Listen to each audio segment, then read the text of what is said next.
Welcome to Classics You Slept Through's presentation of Three Men in a Boat, to say nothing of the dog, by Jerome K. Jerome. Preface. The chief beauty of this book lies not so much in its literary style, or in the extent and usefulness of the information it conveys, as in its simple truthfulness. Its pages form the record of events that really happened. All that has been done is to color them, and for this, no extra charge has been made. George and Harris and Montmorency are not poetic ideals, but things of flesh and blood, especially George, who weighs about 12 stone. Other works may excel this in depth of thought and knowledge of human nature. Other books may rival it in originality and size. But for hopeless and incurable veracity, nothing yet discovered can surpass it. This, more than all its other charms, will, it is felt, make the volume precious in the eye of the earnest reader, and will lend additional weight to the lesson that the story teaches. London, August 1889. Chapter 1. There were four of us, George and William Samuel Harris, and myself, and Montmorency. We were sitting in my room, smoking and talking about how bad we were. Bad from a medical point of view, I mean, of course. We were all feeling seedy, and we were getting quite nervous about it. Harris said he felt such extraordinary fits of giddiness come over him at times that he hardly knew what he was doing. And then George said that he had fits of giddiness too, and hardly knew what he was doing. With me, it was my liver that was out of order. I knew it was my liver that was out of order because I had just been reading a patent liver pill circular in which were detailed the various symptoms by which a man could tell when his liver was out of order. I had them all. It is a most extraordinary thing, but I never read a patent medicine advertisement without being impelled to the conclusion that I am suffering from the particular disease therein dealt with in its most virulent form. The diagnosis seems, in every case, to correspond exactly with all the sensations that I have ever felt.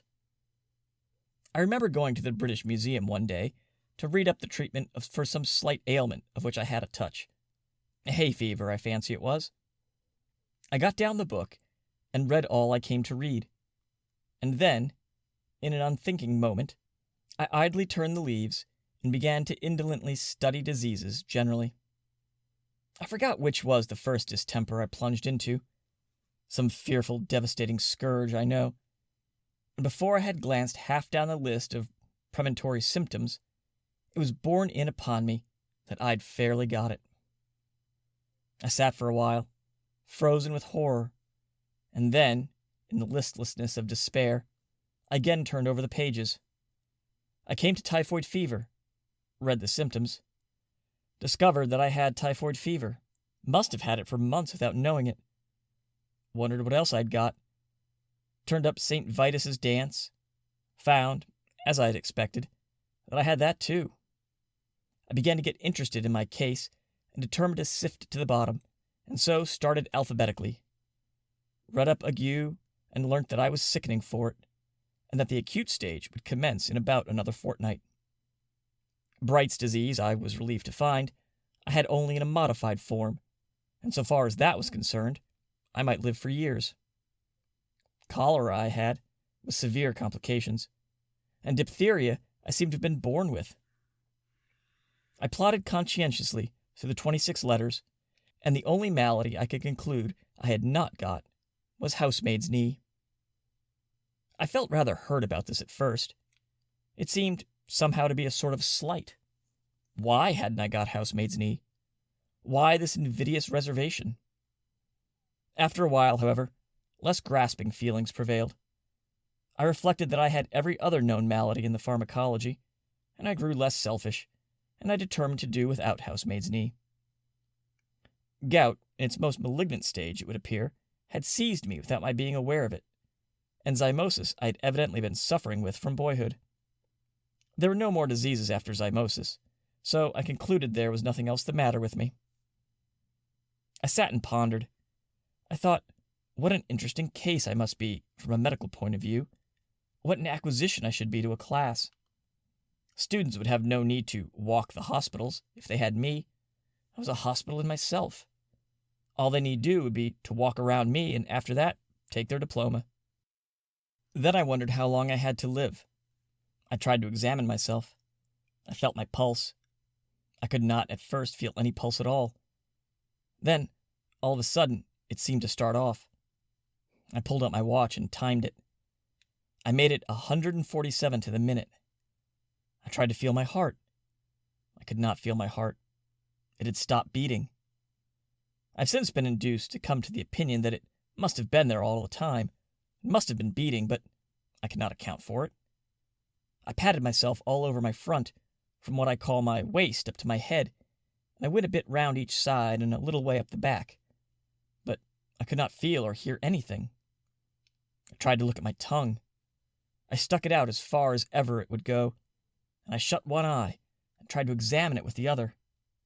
I could only see the tip, and the only thing that I could gain from that was to feel more certain than ever that I had scarlet fever. I had walked into that reading room a happy, healthy man.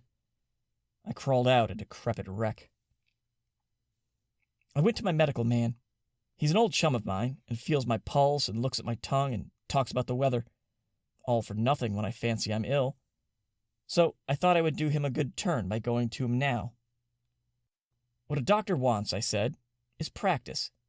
He shall have me. He will get more practice out of me than out of 1,700 of your ordinary commonplace patients, with only 1 or 2 diseases each. So I went straight up and saw him. He said, "Well, what's the matter with you?" I said, "I will not take up your time, dear boy, with telling you what is the matter with me. Life is brief, and you might pass away before I had finished. But I will tell you what is not the matter with me. I have not got housemaid's knee. Why I have not got housemaid's knee I cannot tell you, but the fact remains that I have not got it. Everything else, however, I have got." And I told him how I came to discover it all. Then he opened me and looked down me and clutched hold of my wrist, and then he hit me over the chest when I wasn't expecting it. A cowardly thing to do, I call it. And immediately afterwards, butted me with the side of his head. After that, he sat down and wrote out a prescription, and folded it up and gave it to me, and I put it into my pocket and went out. I did not open it. I took it to the nearest chemist's and handed it in. The man read it and handed it back. He said he didn't keep it. I said, "Are you a chemist?" He said, "I am a chemist. If I was a cooperative stores and family hotel combined, I might be able to oblige you. Being only a chemist hampers me." I read the prescription.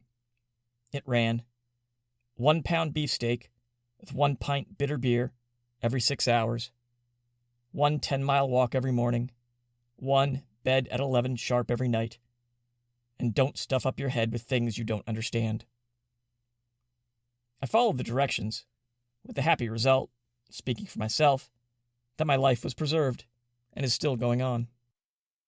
In the present instance, going back to the liver pill circular, I had the symptoms, beyond all mistake, the chief among them being a general disinclination to work of any kind.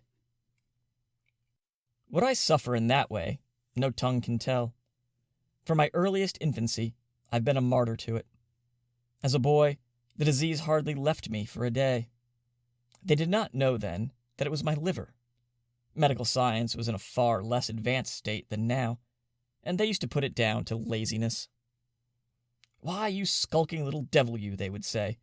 "Get up and do something for your living, can't you?" Not knowing, of course, that I was ill. And they didn't give me pills. They gave me clumps on the side of the head. And strange as it may appear, those clumps on the head often cured me. For the time being. I've known 1 clump on the head to have more effect upon my liver and make me feel more anxious to go straight away then and there and to do what was wanted to be done without further loss of time than a whole box of pills does now. You know, it's often so. Those simple, old-fashioned remedies are sometimes more efficacious than all the dispensary stuff. We sat there for half an hour, describing to each other our maladies. I explained to George and William Harris how I felt when I got up in the morning, and William Harris told us how he felt when he went to bed. And George stood on the hearthrug and gave us a clever and powerful piece of acting, illustrative of how he felt in the night. George fancies he's ill, but there's never anything really the matter with him, you know. At this point, Mrs. Poppets knocked at the door to know if we were ready for supper. We smiled sadly at one another and said we supposed we'd better try to swallow a bit. Harris said a little something in one's stomach often kept the disease in check, and Mrs. Poppets brought the tray in, and we drew up to the table and toyed with a little steak and onions and some rhubarb tart.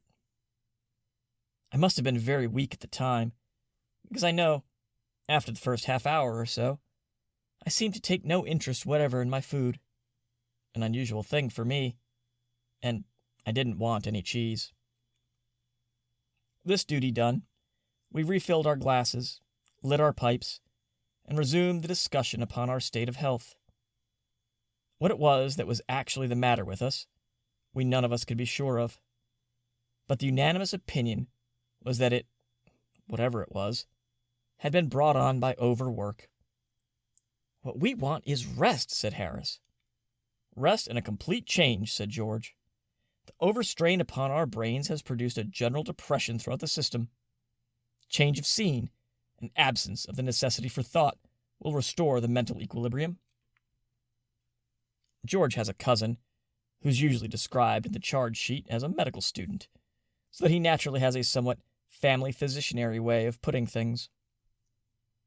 I agreed with George and suggested that we should seek out some retired and old-world spot, far from the maddening crowd, and dream away a sunny week among its drowsy lanes.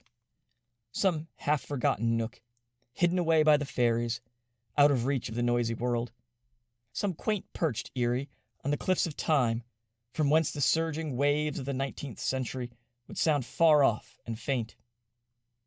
Harris said he thought it would be humpy. He said he knew the sort of place I meant, where everybody went to bed at 8 o'clock, and you couldn't get a referee for love or money, and had to walk 10 miles to get your baccy. "No," said Harris, "if you want rest and change, you can't beat a sea trip." I objected to the sea trip strongly. A sea trip does you good when you're going to have a couple of months of it, but for a week, it's wicked. You start on Monday with the idea implanted in your bosom that you're going to enjoy yourself. You wave an airy adieu to the boys on shore, light your biggest pipe, and swagger about the deck as if you were Captain Cook, Sir Francis Drake, and Christopher Columbus all rolled into one. On Tuesday, you wish you hadn't come. On Wednesday, Thursday, and Friday, you wish you were dead. On Saturday, you're able to swallow a little beef tea and to sit up on deck and answer with a wan, sweet smile when kind-hearted people ask you how you feel now. On Sunday, you begin to walk about again and take solid food. And on Monday morning, as with your bag and umbrella in your hand, you stand by the gunwale, waiting to step ashore, you begin to thoroughly like it. I remember my brother-in-law going for a short sea trip once, for the benefit of his health. He took a return berth from London to Liverpool, and when he got to Liverpool, the only thing he was anxious about was to sell that return ticket. It was offered round the town at tremendous reduction, so I'm told, and was evidently sold for 18 pence to a bilious-looking youth who'd just been advised by his medical men to go to the seaside and take exercise. "Seaside," said my brother-in-law, pressing the ticket affectionately into his hand. "Why, you'll have enough to last you a lifetime. And as for exercise, why, you'll get more exercise sitting down on that ship than you would turning somersaults on dry land." He himself, my brother-in-law, came back by train. He said the North-Western Railway was healthy enough for him. Another fellow I knew went for a week's voyage around the coast.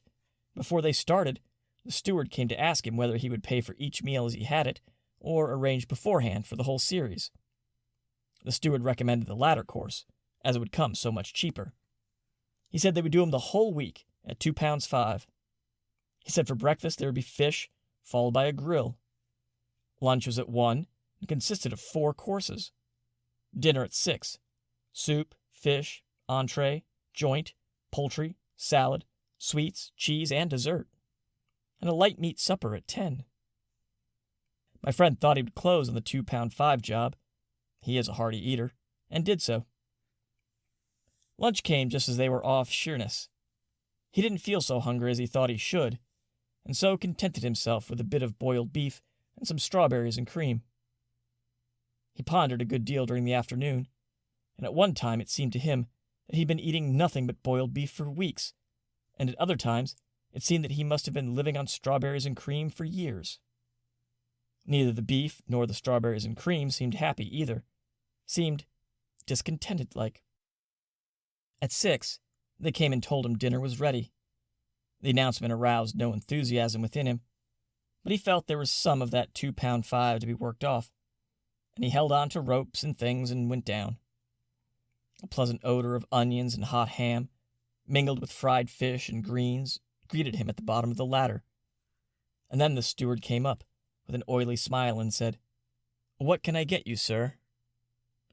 "Get me out of this," was the feeble reply. And they ran him up quick, and propped him up over to leeward, and left him. For the next 4 days, he lived a simple and blameless life on thin captain's biscuits. I mean that the biscuits were thin, not the captain. And soda water, but towards Saturday, he got uppish, and went in for a weak tea and dry toast. And on Monday, he was gorging himself on chicken broth. He left the ship on Tuesday, and as it steamed away from the landing stage, he gazed after it regretfully. "There she goes," he says.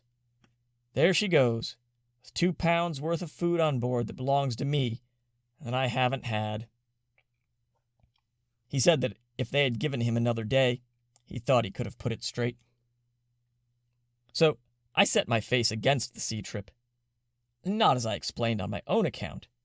I was never queer, but I was afraid for George. George said he should be all right and would rather like it, but he would advise Harris and me not to think of it, as he felt sure we should both be ill. Harris said that, to himself, it was always a mystery how people managed to get sick at sea. He thought people must do it on purpose, from affectation. And he said he often wished to be, but had never been able. And then he told us anecdotes of how he'd gone across the channel when it was so rough the passengers had to be tied into their berths, and he and the captain were the only 2 living souls on board who were not ill. Sometimes it was he and the second mate who were not ill, but it was generally he and one other man. If not he and another man, then it was he by himself. It is a curious fact, but nobody ever is seasick. On land. At sea, you come across plenty of people, very bad indeed, whole boatloads of them. But I never met a man yet on land who had ever known at all what it was to be seasick. Where the thousands upon thousands of bad sailors that swarm in every ship hide themselves when they are on land is a mystery. If most men were like a fellow I saw on the Yarmouth boat one day, I could account for the seeming enigma easily enough. It was just off Southend Pier, I recollect, and he was leaning out through one of the portholes in a very dangerous position. I went up to him to try to save him. "Hi, come further in," I said, shaking him by the shoulder. "You'll be overboard." "Oh my, I wish I was," was the only answer I could get. And there I had to leave him. 3 weeks afterwards, I met him in the coffee room of a Bath hotel, talking about his voyages, and explaining, with enthusiasm, how he loved the sea. "Good sailor," he replied, in answer to a mild young man's envious query. "Well, I did feel a little queer once, I confess. It was off Cape Horn. The vessel was wrecked the next morning." I said, "Weren't you a little shaky by Southend Pier one day, and wanted to be thrown overboard?" "Southend Pier," he replied, with a puzzled expression. "Yes, going down to Yarmouth. Last Friday, 3 weeks. "Oh, yes," he answered, brightening up. "I remember now. I did have a headache that afternoon. It was the pickles, you know. They were the most disgraceful pickles I ever tasted in a respectable boat. Did you have any?" For myself, I've discovered an excellent preventative against seasickness in balancing myself. You stand in the center of the deck, and As the ship heaves and pitches, you move your body about, so as to keep it always straight. When the front of the ship rises, you lean forward, till the deck almost touches your nose. And when its back end gets up, you lean backwards. This is all very well for an hour or two, but you can't balance yourself for a week. George said, "Let's go up the river." He said we should have fresh air, exercise, and quiet. The constant change of scenery would occupy our minds, including what there was of Harris's, and the hard work would give us a good appetite and make us sleep well. Harris said he didn't think George ought to do anything that would have a tendency to make him sleepier than he always was, as it might be dangerous. He said he didn't very well understand how George was going to sleep any more than he did now, seeing that there were only 24 hours in each day, summer and winter alike, but thought that if he did sleep any more, he might just as well be dead, and so save his board and lodging. Harris said, however, that the river would suit him to a T. I don't know what a tea is, except a sixpenny one, which includes bread and butter and cake, and is cheap at the price, if you hadn't had any dinner. It seems to suit everybody, however, which is greatly to its credit. It suited me to a T, too, and Harris and I both said it was a good idea of George's, and we said it in a tone that seemed to somehow imply that we were surprised that George should have come out so sensible. The only one who was not struck with the suggestion was Montmorency. He never did care for the river, did Montmorency. "It's all very well for you fellows," he says. "You like it, but I don't. There's nothing for me to do. Scenery is not in my line, and I don't smoke. If I see a rat, you won't stop. And if I go to sleep, you get fooling around with the boat and slop me overboard. If you ask me, I call the whole thing bally foolishness." We were 3-1, however, and the motion was carried. Chapter 2. We pulled out the maps and discussed plans. We arranged to start on the following Saturday from Kingston. Harris and I would go down in the morning and take the boat up to Chertsey, and George, who would not be able to get away from the city till the afternoon — George goes to sleep at a bank from 10 to 4 each day, except Saturdays, when they wake him up and put him outside at 2 — would meet us there. Should we camp out or sleep at inns? George and I were for camping out. We said it'd be so wild and free, so patriarchal-like. Slowly the golden memory of the dead sun fades from the hearts of the cold, sad clouds. Silent, like sorrowing children, the birds have ceased their song, and only the moorhen's plaintive cry and the harsh croak of the corncrake stirs the awed hush around the couch of waters, where the dying day breathes out her last. From the dim woods on either bank, night's ghostly army, the gray shadows, creeps out with noiseless tread to chase away the lingering rearguard of the light, and pass with noiseless, unseen feet above the waving river grass, and through the sighing rushes, and night, upon her somber throne, folds her black wings above the darkening world, and from her phantom palace, lit by the pale stars, reigns in stillness. Then we run our little boat into some quiet nook, and the tent is pitched, and the frugal supper cooked and eaten. Then the big pipes are filled and lighted, and the pleasant chat goes round in musical undertone, while, in the pauses of our talk, the river, playing round the boat, prattles strange old tales and secrets, sings low the old child's song that it has sung so many thousand years, will sing so many thousand years to come, before its voice grows harsh and old. A song that we, who have learnt to love its changing face, who have so often nestled on its yielding bosom, think somehow we understand, though we could not tell you in mere words the story that we listen to. And we sit there, by its margin, while the moon, who loves it so, stoops down to kiss it with a sister's kiss, and throws her silver arms around it clingingly.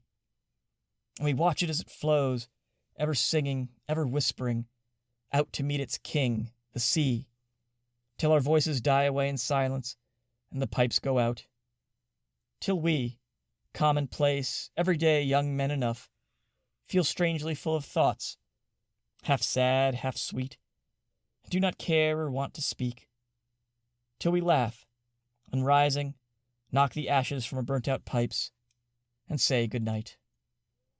And lulled by the lapping water and the rustling trees, we fall asleep beneath the great still stars, and dream that the world is young again, young and sweet as she used to be, ere the centuries of fret and care had furrowed her fair face, ere her children's sins and follies had made old her loving heart. Sweet as she was in those bygone days when, a new-made mother, she nursed us, her children, upon her own deep breast, ere the wiles of painted civilization had lured us away from her fond arms, and the poisoned sneers of artificiality had made us ashamed of the simple life we led with her, and the simple, stately home where mankind was born so many thousands years ago. Harris said, "How about when it rained?" You can never rouse Harris. There's no poetry about Harris, no wild yearning for the unattainable. Harris never weeps he knows not why. If Harris's eyes filled with tears, you can bet it's because Harris has been eating raw onions, put too much Worcestershire over his chop. If you were to stand at night by the seashore with Harris and say, "Hark! Do you not hear? It is but the mermaids singing deep below the waving waters, or sad spirits chanting dirges for white corpses held by seaweed," Harris would take you by the arm and say, "I know what it is, old man. You've got a chill. Now you come along with me. I know a place around the corner here where you can get a drop of the finest Scotch whiskey you ever tasted. Put you right in less than no time." Harris always does know a place around the corner where you can get something brilliant in the drinking line. I believe that if you met Harris up in paradise, supposing such a thing likely, he would immediately greet you with, "So glad you've come, old fellow. I found a nice place around the corner here where you can get some really first-class nectar." In the present instance, however, as regarded the camping out, his practical view of the matter came as a very timely hint. Camping out in rainy weather is not pleasant. It's evening, you're wet through, and there's a good 2 inches of water in the boat, and all the things are damp. You find a place on the banks that is not quite so puddly as the other places you've seen, and you land and lug out the tent, and 2 of you proceed to fix it. It is soaked and heavy, and it flops about, and tumbles down on you, and clings round your head and makes you mad. The rain is pouring steadily down all the time. It's difficult enough to fix a tent in dry weather. In wet, the task becomes Herculean. Instead of helping you, it seems to you the other man is simply playing the fool. Just as you get your side beautifully fixed, he gives it a hoist from his end and spoils it all. "Here, what are you up to?" you call out. "What are you up to?" he retorts. "Let go, can't you?" "Don't pull it, you've got it all wrong, you stupid ass," you shout. "No, I haven't," he yells back. "Let go your side." "I tell you, you've got it all wrong," you roar, wishing that you could get at him. But you give your ropes a lug that pulls all his pegs out. "Ah, the bally idiot," you hear him mutter to himself. And then comes a savage haul, and away goes your side. You lay down the mallet and start to go round and tell him what you think about the whole business. And at the same time, he starts round in the same direction to come and explain his views to you. You follow each other round and round, swearing at one another, till the tent tumbles down in a heap, and leaves you looking at each other across its ruins. And when you both indignantly exclaim in the same breath, "There you are, what did I tell you?" Meanwhile, the third man, who's been bailing out the boat, and who has spilled the water down his sleeve, and has been cursing away to himself steadily for the last 10 minutes, wants to know what the thundering blazes you're playing at, and why the blarmed tent isn't up yet. At last, somehow or other, it does get up, and you land the things. It's hopeless attempting to make a wood fire, so you light the methylated spirit stove and crowd round that. Rainwater is the chief article of diet at supper. The bread is 2/3 rainwater. The beefsteak pie is exceedingly rich in it. And the jam, and the butter, and the salt, and the coffee have all combined with it to make soup. After supper, you find your tobacco is damp, and you cannot smoke. Luckily, you have a bottle of that stuff that cheers and inebriates, if taken in proper quantity, and this restores you to a sufficient interest in life to induce you to go to bed. There, you dream that an elephant has suddenly sat down on your chest, that the volcano has exploded and thrown you down to the bottom of the sea, the elephant still sleeping peacefully on your bosom. You wake up and grasp the idea that something terrible really has happened. Your first impression is that the end of the world has come, and then you think that this cannot be, and that it is thieves and murderers, or else fire, and this opinion you express in the usual method. No help comes, however, and all you know is that thousands of people are kicking you, and you're being smothered. Somebody else seems in trouble too. You can hear his faint cries coming from underneath your bed. Determining, at all events, to sell your life dearly, you struggle frantically, hitting out right and left with arms and legs, and yelling lustily all the while, and at last something gives way, and you find your head in the fresh air.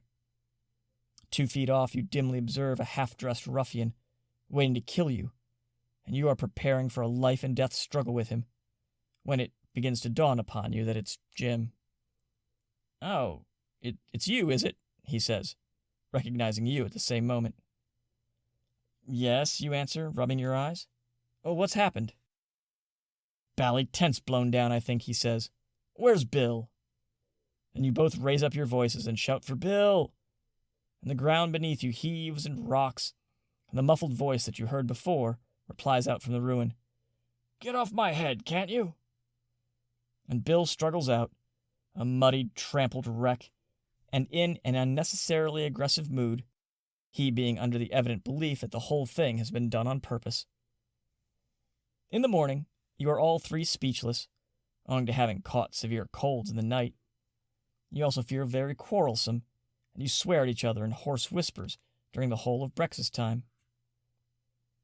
We therefore decided that we would sleep out on fine nights, and hotel it, and inn it, and pub it, like respectable folks, when it was wet or when we felt inclined for a change. Montmorency hailed this compromise with much approval. He does not revel in romantic solitude. Give him something noisy, and if a trifle low, so much the jollier. To look at Montmorency, you would imagine that he was an angel sent upon the earth, for some reason withheld from mankind, in the shape of a small fox terrier. There's a sort of, "Oh, what a wicked world this is, and how I wish I could do something to make it better," and nobler expression about Montmorency that has been known to bring tears into the eyes of pious old ladies and gentlemen. When he first came to live at my expense, I never thought I should be able to get him to stop so long. I used to sit down and look at him, and he sat on the rug and looked up at me, and think, "Oh, that dog will never live. He'll be snatched up to the bright skies in a chariot. That's what will happen to him."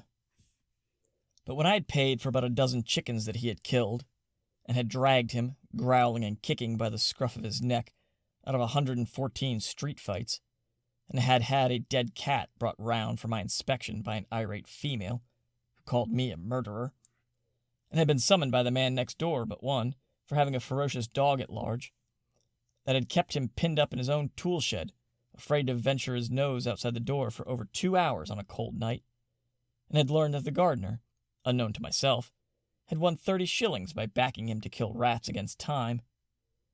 Then I began to think that maybe they'd let him remain on earth for a bit longer after all. To hang about a stable, and collect a gang of the most disreputable dogs to be found in the town, and lead them out to march round the slums to fight other disreputable dogs is Montmorency's idea of life. And so, as I before observed, he gave to the suggestion of inns and pubs and hotels his most emphatic approbation. Having thus settled the sleeping arrangements to the satisfaction of all four of us, the only thing left to discuss was what we should take with us. And this we had begun to argue, when Harris said he'd had enough oratory for one night, proposed that we should go out and have a smile, saying that he had found a place, round by the square, where he could really get a drop of Irish worth drinking. George said he felt thirsty. I never knew George when he didn't. And, as I had had presentiment that a little whiskey, warm with a slice of lemon, would do my complaint good, the debate was, by common assent, adjourned to the following night, and the assembly put on its hats and went out. Chapter 3. Arrangements settled. Harris's method of doing work, how the elderly family man puts up a picture, George makes a sensible remark, delights of early morning bathing, provisions for getting upset. So, on the following evening, we again assembled to discuss and arrange our plans. Harris said, "Now the first thing to settle is what to take with us. Now you get a bit of paper and write it down, Jay, and you get the grocery catalog, George, and somebody give me a bit of pencil, and then I'll make out a list." That's Harris all over, so ready to take the burden of everything himself and put it on the backs of other people. He always reminds me of my poor Uncle Podger. You never saw such a commotion up and down a house in all your life as when my Uncle Podger undertook to do a job. A picture would have come home from the frame makers and be standing in the dining room waiting to be put up, and Aunt Podger would ask what was to be done with it, and Uncle Podger would say, "Oh, you leave that to me. Don't you, any of you, worry yourselves about that. I'll do all that." And then he would take off his coat and begin. He would send the girl out for 6 pence worth of nails, and one of the boys after her to tell her what size to get, and from that he would gradually work down and start the whole house. "Now you go and get me my hammer, Will," he would shout, "and you bring me my rule, Tom, and I shall want the step-ladder, and I had better have a kitchen chair too. And Jim, you run round to Mr. Goggles, and tell him, Pa's kind regards, and hopes his leg's better, and will he lend me his spirit level. And don't you go, Maria, because I shall want somebody to hold me the light, and when the girl comes back, she must go out again for a bit of picture cord. And Tom, where's Tom? Tom, you come here. I shall want you to hand me up the picture." And then he would lift up the picture and drop it, and it would come out of the frame, and he would try to save the glass and cut himself, and then he would spring round the room looking for his handkerchief. He could not find his handkerchief, because it was in the pocket of the coat he had taken off, and he did not know where he had put the coat. And all the house had to leave off looking for his tools and to start looking for his coat, while he would dance round and hinder them. "Doesn't anybody in the whole house know where my coat is? I never came across such a set in all my life. Upon my word I didn't. 6 of you, and you can't find a coat that I put down not 5 minutes ago. Well, of all the—" Then he'd get up and find that he had been sitting on it, and would call out, "Oh, you can give up. I've found it myself now. Might as well just ask the cat to find anything as expect you people to find it." And when half an hour had been spent in tying up his finger, and a new glass had been got, and the tools and the ladder and the chair and the candle had been brought, he would have another go, and the whole family, including the girl and the charwoman, standing round in a semicircle ready to help. 2 people would have to hold the chair, and a third would have to help him up on it and hold him there, and a fourth would hand him a nail, and a fifth would pass him the hammer, and he would take hold of the nail and drop it. "There," he would say in an injured tone, "now the nail's gone." And we would all have to go down on our knees and grovel for it, while he would stand on the chair and grunt, and want to know if he was to be kept there all evening. The nail would be found at last, but by that time he would have lost the hammer. "Where's the hammer? What did I do with the hammer? Great heavens, 7 of you gaping around here, and you don't know what I did with the hammer." We would find the hammer for him, and then he would have lost sight of the mark he had made on the wall where the nail was going to go in, and each of us had to get up on the chair beside him and see if we could find it, and we would each discover it in a different place, and he would call us all fools, one after another, and tell us to get down. And he would take the rule and remeasure and find that he wanted half 31 3/8 inches from the corner, and would try to do it in his head and go mad. And we would all try to do it in our heads, and all arrive at different results and sneer at one another. And in the general row, the original number would be forgotten, and Uncle Podger would have to measure it again.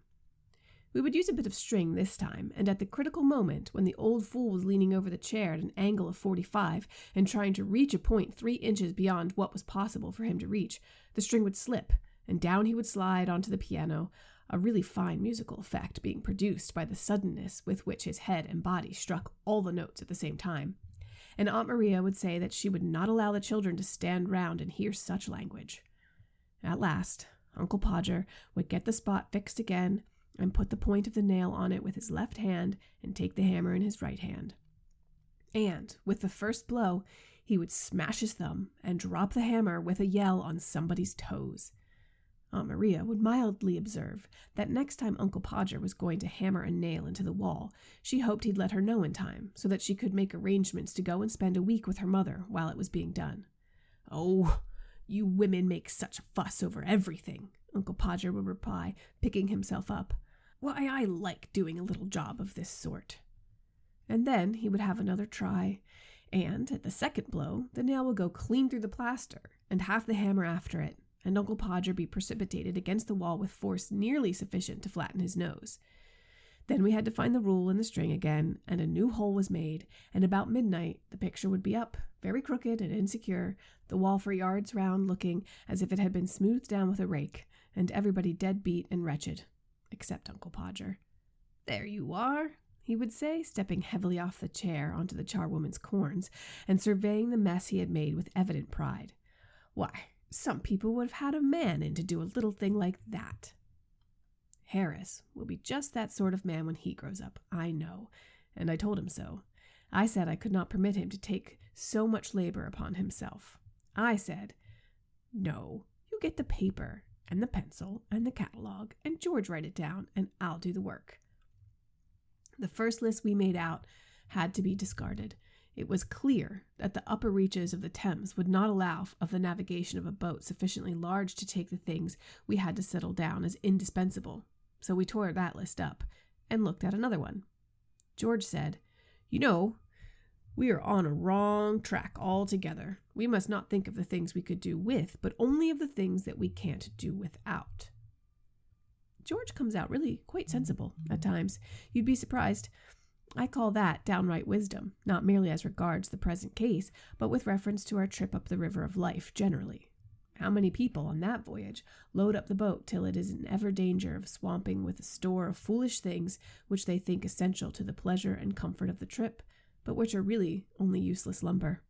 How they pile the poor little craft mast high with fine clothes and big houses, with useless servants and a host of swell friends that do not care 2 pence for them, and that they do not care 3 halfpence for, with expensive entertainments that nobody enjoys, with formalities and fashions, with pretense and ostentation, and with, oh, heaviest, maddest lumber of all, the dread of what will my neighbor think, with luxuries that only cloy, with pleasures that bore, with empty show that, like the criminal's iron crown of yore, makes to bleed and swoon the aching head that wears it.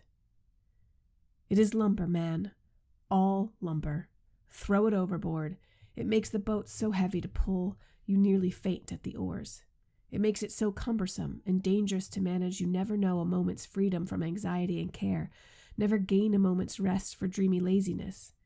No time to watch the windy shadows skimming lightly over the shallows, or the glittering sunbeams flitting in and out among the ripples, or the great trees by the margin looking down at their own image, or the woods all green and golden, or the lilies white and yellow, or the somber waving rushes, or the sedges, or the orchids, or the blue forget-me-nots. Throw the lumber overboard, man. Let your boat of life be light, packed with only what you need. A homely home and simple pleasures, 1 or 2 friends, worth the name, someone to love and someone to love you, a cat, a dog, and a pipe or 2, enough to eat and enough to wear, and a little more than enough to drink, for thirst is a dangerous thing. You will find the boat easier to pull then, and it will not be so liable to upset, and it will not matter so much if it does upset. Good plain merchandise will stand water. You will have time to think as well as to work, time to drink in life's sunshine, time to listen to the aeolian music that the wind of God draws from the human heartstrings around us, time to... Oh, I beg your pardon, really. I quite forgot. Well, we left the list to George, and he began it. "We won't take a tent," suggested George. "We will have a boat with a cover. It is ever so much simpler and more comfortable." It seemed a good thought, and we adopted it. I do not know whether you have ever seen the thing I mean.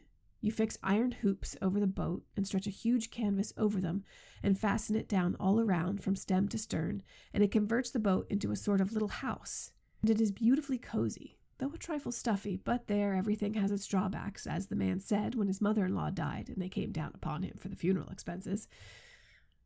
George said that in that case we must take a rug each, a lamp, some soap, a brush and comb between us, a toothbrush each, a basin, some tooth powder, some shaving tackle, sounds like a French exercise, doesn't it? And a couple of big towels for bathing.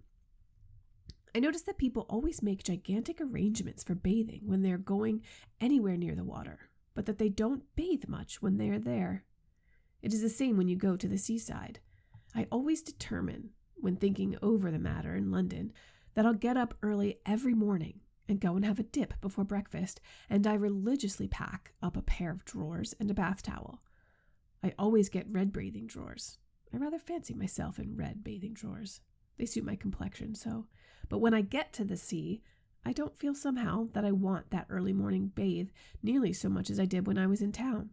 On the contrary, I feel more that I want to stop in bed until the last moment and then come down and have my breakfast. Once or twice virtue has triumphed, and I have got out at 6:30, dressed myself, and have taken my drawers and towel and stumbled dismally off. But I haven't enjoyed it.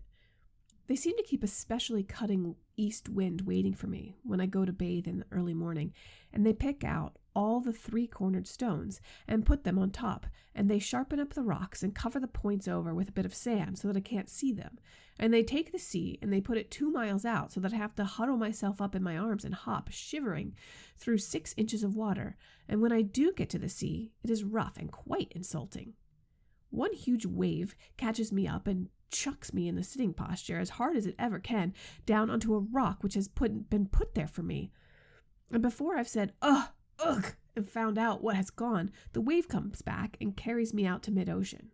I begin to strike out frantically for the shore and wonder if I shall ever see home and friends again, and wish I'd been kinder to my little sister when I was a boy, I mean. Just when I have given up all hope, a wave retires and leaves me sprawling like a starfish on the sand. And I get up and look back and find that I've been swimming for my life in 2 feet of water. I hop back and dress and crawl home, where I have pretended I liked it. In the present instance, we all talked as if we're going to have a long swim every morning. George said it was so pleasant to wake up in the boat in the fresh morning and plunge into the limpid river. Harris said there was nothing like a swim before breakfast to give you an appetite. He said it always gave him an appetite. George said that if it was going to make Harris eat more than Harris ordinarily ate, then he should protest against Harris having a bath at all. He said there would be quite enough hard work in towing sufficient food for Harris up against the stream as it was. I urged upon George, however, how much pleasanter it would be to have Harris clean and fresh about the boat, even if we did have to take a few more hundredweight of provisions. And he got to see it in my light and withdrew his opposition to Harris's bath. Agreed finally that we should take 3 bath towels so as not to keep each other waiting. For clothes, George said 2 suits of flannel would be sufficient, as we would wash them ourselves in the river when they got dirty. We asked him if he had ever tried washing flannels in the river, and he replied, no, not exactly himself, but he knew some fellows who had, and it was easy enough.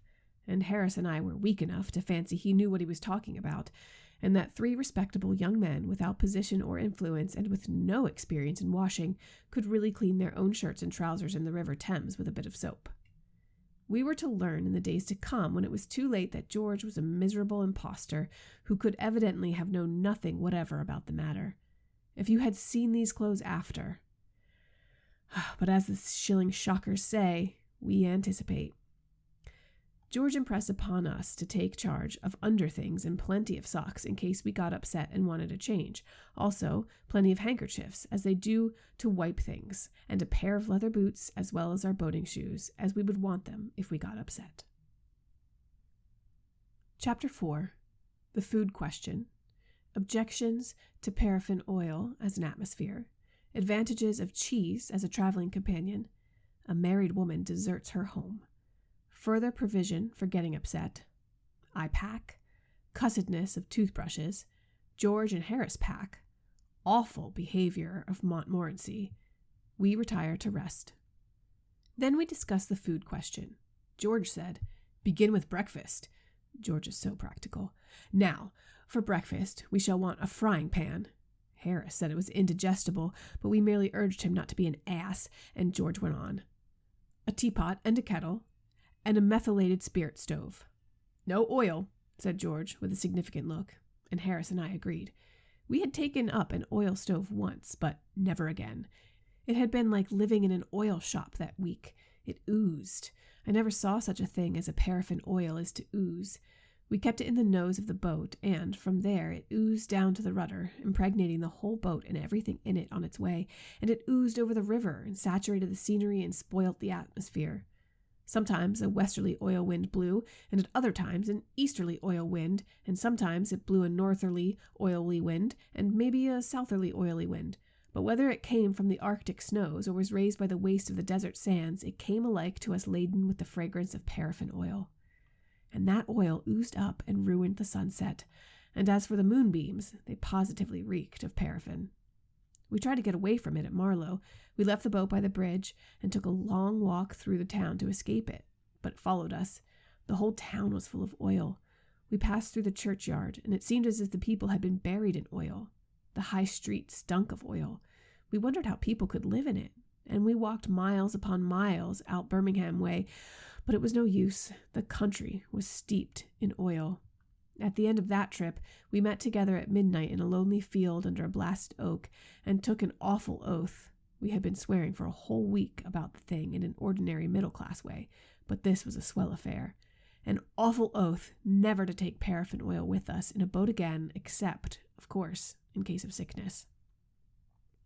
Therefore, in the present instance, we confined ourselves to methylated spirit. Even that is bad enough. You get methylated pie and methylated cakes, but methylated spirit is more wholesome when taken into the system in large quantities than paraffin oil. For other breakfast things, George suggested eggs and bacon, which were easy to cook, cold meat, tea, butter, and bread and jam. For lunch, he said we could have biscuits, cold meat, bread and butter, and jam, but no cheese. Cheese, like oil, makes too much of itself. It wants the whole boat to itself. It goes through the hamper and gives a cheesy flavor to everything else there. You can't tell whether you're eating apple pie or German sausage or strawberries and cream. It all seems cheese. There's too much odor about cheese. I remember a friend of mine buying a couple of cheeses at Liverpool. Splendid cheeses they were, ripe and mellow, and with 200 horsepower scent about them that might have been warranted to carry 3 miles and knock over a man at 200 yards. I was in Liverpool at the time, and my friend said that if I didn't mind, he would get me to take them back with me to London, and he should not be coming up for a day or two himself, and he did not think the cheeses ought to be kept much longer. "Oh, with pleasure, dear boy," I replied, "with pleasure." I called for the cheeses and took them away in a cab. It was a ramshackle affair, dragged along by a knock-kneed, broken-winded somnambulist, which his owner, in a moment of enthusiasm during conversation, referred to as a horse. I put the cheeses on top, and we started off at a shamble that would have done credit to the swiftest steamroller ever built, and we went merry as a funeral bell until we turned the corner. There, the wind carried a whiff from the cheeses full on to our steed. It woke him up, and, with a snort of terror, he dashed off at 3 miles an hour. The wind still blew in his direction, and before we reached the end of the street, he was laying himself out at a rate of nearly 4 miles an hour, leaving the cripples and stout old ladies simply nowhere. It took 2 porters as well as the driver to hold him in at the station, and I do not think they would have done it, even then, had not one of the men had the presence of mind to put a handkerchief over his nose and to light a bit of brown paper. I took my ticket and marched proudly up the platform with my cheeses, the people falling back respectfully on either side. The train was crowded, and I had to get into a carriage where there were already 7 other people. One crusty old gentleman objected, but I got in, notwithstanding, and putting my cheeses upon the rack, squeezed down with a pleasant smile and said it was a warm day. A few moments passed, and then the old gentleman began to fidget. "Very close in here," he said. "Quite oppressive," said the man next to him, and they both began sniffling, and, at the 3rd sniff, they caught it right on the chest and rose up without another word and went out. Then a stout lady got up and said it was disgraceful that a respectable married woman should be harried about in this way, and gathered up a bag and 8 parcels and went. The remaining 4 passengers sat on for a while, until a solemn-looking man in the corner, who, from his dress and general appearance, seemed to belong to the undertaker class, said it put him in mind of a dead baby, and the other 3 passengers tried to get out of the door at the same time and hurt themselves. I smiled at the black gentleman and said I thought we were going to have the carriage to ourselves, and he laughed pleasantly. and said that some people made such a fuss over a little thing. But even he grew strangely depressed after we started, and so when we reached Crewe, I asked him to come and have a drink. He accepted, and we forced our way into the buffet where we yelled and stamped and waved our umbrellas for 1/4 of an hour. And then a young lady came and asked us if we wanted anything. "What's yours?" I said, turning to my friend. "I'll have 1/2 a crown's worth of brandy, neat, if you please, miss," he responded. And he went off quietly after he had drunk it and got into another carriage, which I thought mean. From Crewe, I had the compartment to myself, though the train was crowded. As we drew up at different stations, the people, seeing my empty carriage, would rush for it. "Here you are, Maria. Come along, plenty of room. All right, Tom, we'll get in here," they would shout. And they would run along carrying heavy bags and fight round the door to get in first. And one would open the door and mount the steps and stagger back into the arms of the man behind him. And they would all come and have a sniff and then droop off and squeeze into other carriages, or pay the difference and go first. From Euston, I took the cheeses down to my friend's house. When his wife came into the room, she smelt round for an instant, then she said, "What is it? Tell me the worst." I said, "It's cheeses. Tom bought them in Liverpool and asked me to bring them up with me." And I added that I hoped she understood that it had nothing to do with me, and she said that she was sure of that, but that she would speak to Tom about it when he came back. My friend was detained in Liverpool longer than he expected, and 3 days later, as he hadn't returned home, his wife called on me. She said, "What did Tom say about those cheeses?" I replied that he had directed they were to be kept in a moist place and that nobody was to touch them. She said, "Nobody's likely to touch them. Had he smelt them?" I thought he had, and added that he seemed greatly attached to them. "You think he would be upset," she queried, "if I gave a man a sovereign to take them away and bury them?" I answered that I thought he would never smile again. An idea struck her. She said, "Do you mind keeping them for him? Let me send them round to you." "Madam," I replied, "for myself I like the smell of cheese, and the journey the other day with them from Liverpool I shall ever look back upon as a happy ending to a pleasant holiday. But in this world we must consider others. The lady under whose roof I have the honor of residing is a widow, and for all I know, possibly an orphan too. She has a strong, I may say an eloquent, objection to being what she terms put upon.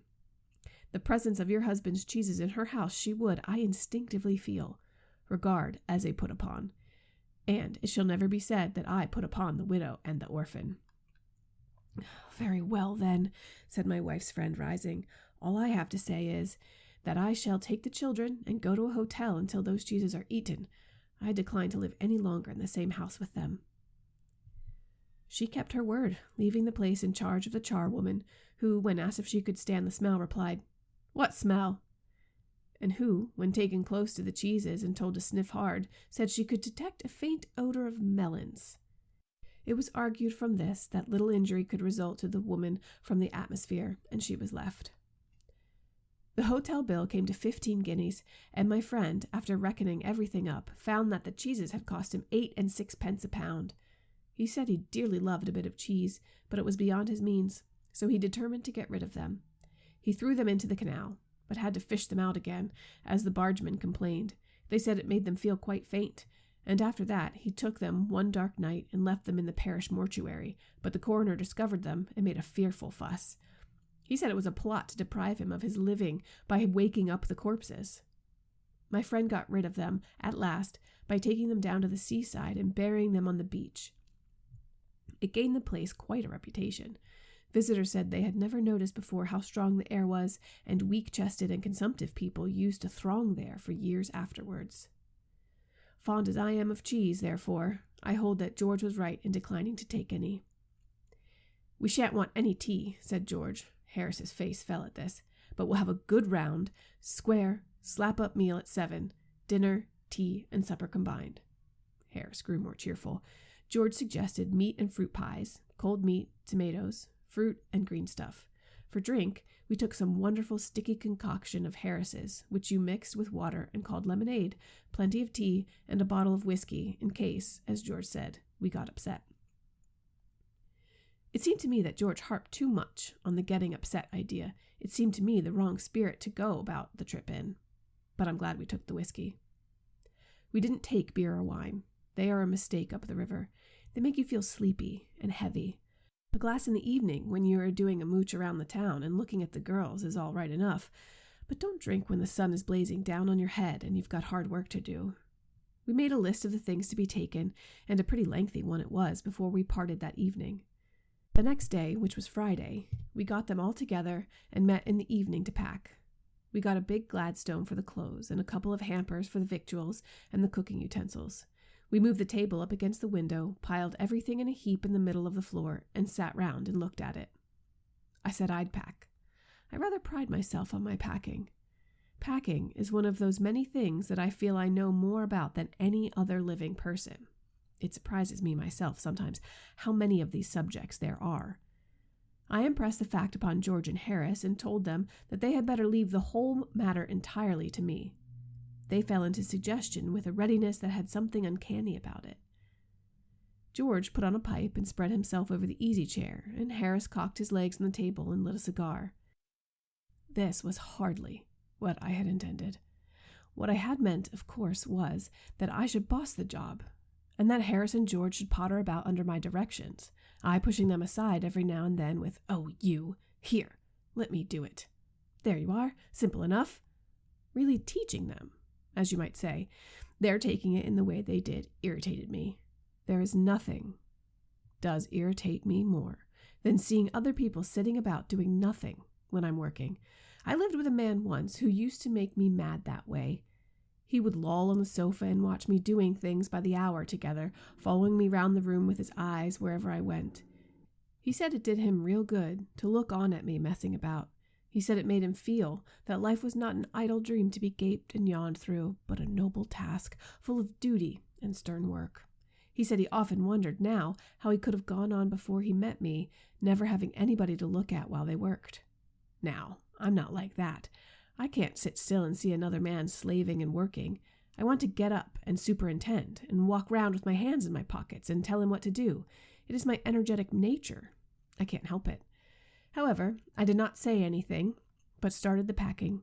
It seemed a longer job than I had thought it was going to be, but I got the bag finished at last, and I sat on it and strapped it. "Ain't you going to put the boots in it?" said Harris. I looked round and found I had forgotten them. That's just like Harris. He couldn't have said a word until I got the bag shut and strapped, of course. And George laughed, one of those irritating, senseless, chucklehead, crack-jawed laughs of his. They do make me so wild. I opened the bag and packed the boots in, and then, just as I was going to close it, a horrible idea occurred to me. Had I packed my toothbrush? I don't know how it is, but I never do know whether I've packed my toothbrush. My toothbrush is a thing that haunts me when I'm traveling and makes my life a misery. I dream that I haven't packed it, and wake up in a cold perspiration, and get out of bed and hunt for it. And, in the morning, I pack it before I have used it, and have to unpack it again to get it. And it's always the last thing I turn out of the bag, and then I repack it and forget it, and have to rush upstairs for it at the last moment and carry it to the railway station, wrapped up in my pocket handkerchief. Of course, I had to turn every mortal thing out now, and, of course, I could not find it.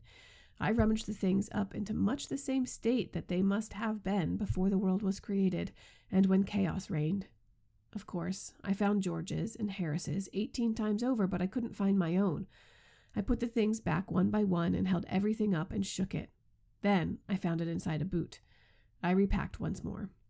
When I had finished, George asked if the soap was in, and I said I didn't care a hang whether the soap was in or whether it wasn't, and I slammed the bag and strapped it, and found that I had packed my tobacco pouch in it, and had to reopen it. It got shut up finally, at 10:30 p.m., and then there remained the hampers to do. Harris said that we should be wanting to start in less than 12 hours' time, and thought that he and George had better do the rest, and I agreed and sat down, and they had to go. They began in a light-hearted spirit, evidently intending to show me how to do it. I made no comment. I only waited. When George is hanged, Harris will be the worst packer in this world, and I looked at the piles of plates and cups and kettles and bottles and jars and pies and stoves and cakes and tomatoes and etc., and felt that the thing would soon become exciting. It did. They started with breaking a cup. That was the first thing they did. They did that just to show you what they could do and to get you interested. Then Harris packed the strawberry jam on top of a tomato and squashed it, and they had to pick out the tomato with a teaspoon. And then it was George's turn, and he trod on the butter. I didn't say anything, but I came over and sat on the edge of the table and watched them. It irritated them more than anything I could have said. I felt that. It made them nervous and excited, and they stepped on things and put things behind them, and then couldn't find them when they wanted them, and they packed the pies at the bottom and put the heavy things on top and smashed the pies in. They upset salt over everything, and as for the butter, I never saw two men do more with 1 and 2 pence worth of butter in my whole life than they did. After George had got it off his slipper, they tried to put it in the kettle. It wouldn't go in, and what was in wouldn't come out. They did scrape it out at last and put it down on a chair, and Harris sat on it, and it stuck to him, and they went looking for it all over the room. "I'll take my oath I put it down on that chair," said George, staring at the empty seat. "I saw you do it myself not a minute ago," said Harris. Then they started round the room again looking for it, and then they met again in the center and stared at one another. "Most extraordinary thing I ever heard of," said George. "So mysterious," said Harris. Then George got round at the back of Harris and saw it. "Why, here it is, all the time," he exclaimed indignantly. "Where?" cried Harris, spinning round. "Stand still, can't you?" roared George, flying after him. And they got it off and packed it in the teapot. Montmorency was in all of it, of course. Montmorency's ambition in life is to get in the way and be sworn at. If he can squirm in anywhere where he is particularly not wanted, and be a perfect nuisance, and make people mad and have things thrown at his head, then he feels his day has not been wasted. To get somebody to stumble over him and curse him steadily for an hour is his highest aim and object. And when he has succeeded in accomplishing this, his conceit becomes quite unbearable. He came and sat down on things just when they were wanted to be packed, and he labored under the fixed belief that, whenever Harris or George reached out their hand for anything, it was his cold, damp nose that they wanted. He put his leg into the jam, and he worried the teaspoons, and he pretended that the lemons were rats, and got into the hamper and killed 3 of them before Harris could land him with the frying pan. Harris said I encouraged him. I didn't encourage him. A dog like that don't want any encouragement. It's the natural original sin that is born in him that makes him do things like that. The packing was done at 12:30, and Harris sat on the big hamper and said that he hoped nothing would be found broken. George said that if anything was broken, it was broken, which reflection seemed to comfort him. He also said he was ready for bed. We were all ready for bed. Harris was to sleep with us that night, and we went upstairs. We tossed for beds, and Harris had to sleep with me. He said, "Do you prefer the inside or the outside, Jay?" I said I generally preferred to sleep inside a bed. Harris said it was old. George said, "What time shall I wake you fellows?" Harris said, 7. I said, "No, 6, because I wanted to write some letters." Harris and I had a bit of a row over it, but at last split the difference and said 6:30. "Wake us up at 6:30, we said. George made no answer, and we found, on going over, that he had been asleep for some time. So we placed the bath where he could tumble into it on getting out in the morning, and we went to bed ourselves. This concludes Classics You Slept Through's reading of 3 Men in a Boat, to say nothing of the Dog by Jerome K. Jerome, chapters 1 through 4. Join us on the next episode when we discuss what we've just read. Peace.